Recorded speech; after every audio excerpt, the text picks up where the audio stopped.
Shabbat Shalom. In college, I read a book about how to help with writer's block. The book suggested an exercise in which I was supposed to get in contact with what the author called my inner critic. I was to visualize and draw my inner critic as if it was a separate being that was blocking me. What did my inner critic look like? I imagined a spiky demon potato. As I drew my inner critic, I added thought bubbles coming out of its mouth that said, "Who cares? This is so obvious. Everyone already knows this. Boring." This was always what my inner critic said. It still is. And what was so profound about this exercise was how it immediately got to the heart of what can block us, and that is shame. It was the fear of feeling obtuse, diminished, and belittled that was holding me back. Similar fears can hold all of us back. Shame has more power in our lives than many of us realize. Often we are so busy trying to not feel shame that we are unaware when it is controlling our behavior. Do you ever find yourself avoiding certain interactions because you are worried about what someone might think of you? Do you ever stop yourself from going somewhere because you don't feel like you're wearing the right clothing? Think about the times when you were dating or were on a job interview. Why are we so anxious in those situations? Because there is an innate worry that we won't measure up and will feel ashamed. Recently, a friend told me about going on a job interview in which she found the interviewer staring at her shoes. It made her feel self-conscious to the point of distraction. She was certain that her shoes were dirty or just wrong. How could she have worn those shoes? How didn't she notice they were a problem? It speaks to her sense of judgment and would surely impact her ability to get the job. Right before she left, the interviewer shook her hand and said, "I've been admiring your shoes. Where did you get them?" Just like my spiky demon potato, her shoes were the physical evidence of her internal shame or anxiety about not being good enough. Sociologist and best-selling author Brené Brown teaches that shame gives us two primary messages: never good enough and who do you think you are? She calls shame the swamp of the soul. This is an apt description. Shame brings us into a messy place that we can get really mired down in.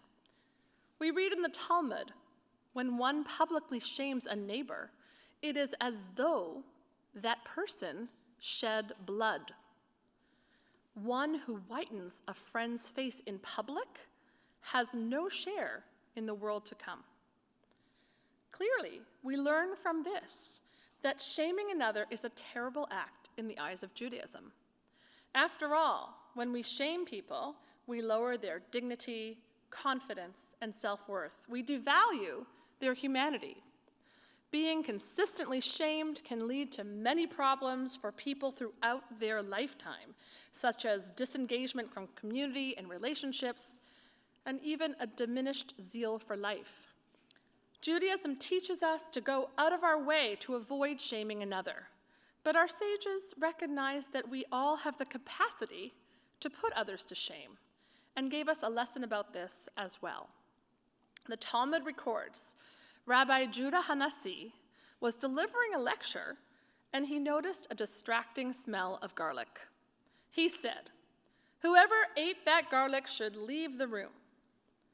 When the students saw that one of their fellow students start to get up, they all rose and left with him so that he would not be shamed. I love this narrative because it gives us a very typical way that shame can arise and how we can resist it. Shame can come from even those who we hold dear and respect. In this example, the great Judah Hanasi, who tradition deems as the final editor of the Mishnah. And yet he was so involved with his own ego in the moment of giving his lecture that he thoughtlessly shamed the student who smelled of garlic. The other students immediately understood and refused to allow their colleague to be alone in vulnerability and in shame, but instead they joined him.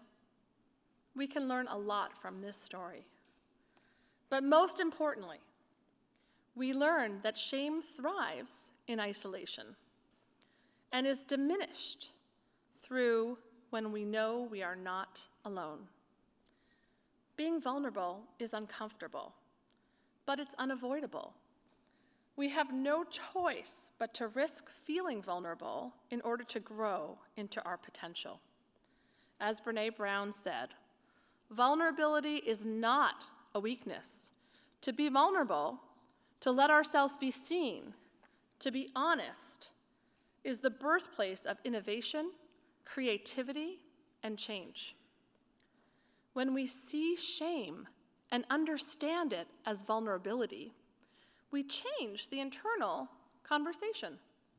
It becomes about being brave and courageous rather than timid and intimidated. It becomes about drawing strength from the knowledge that when we are most open, we are most able to evolve. This wisdom is built into the fabric of our Jewish year. On Yom Kippur, we make ourselves physically vulnerable to undergo a process of renewal. By not attending to some of our physical needs and desires, such as eating, we effectively imitate death, reminding ourselves of our ultimate vulnerability. The Talmud instructs us that after we break the Yom Kippur fast, we are to begin erecting our sukkah that very night. And on Sukkot, once again, the ability to be vulnerable plays a core role. The sukkah itself is a physicalization of vulnerability. We are instructed to eat and sleep in the sukkah, which is fragile, rickety, temporary, and may be blown away at any moment. And yet, Sukkot is called our most joyous festival. It is a statement that in the face of vulnerability, we can find comfort and even solace and joy. In the sukkah, looking at the stars through the many openings in the roof, we feel at once both vulnerable and deeply connected to everything around us. This is symbolic. We need to be vulnerable to connect deeply. The antidote to shame is in this knowledge that we are all connected through the authentic human experience of being vulnerable. And we are strengthened by knowing we are not alone. Shabbat Shalom.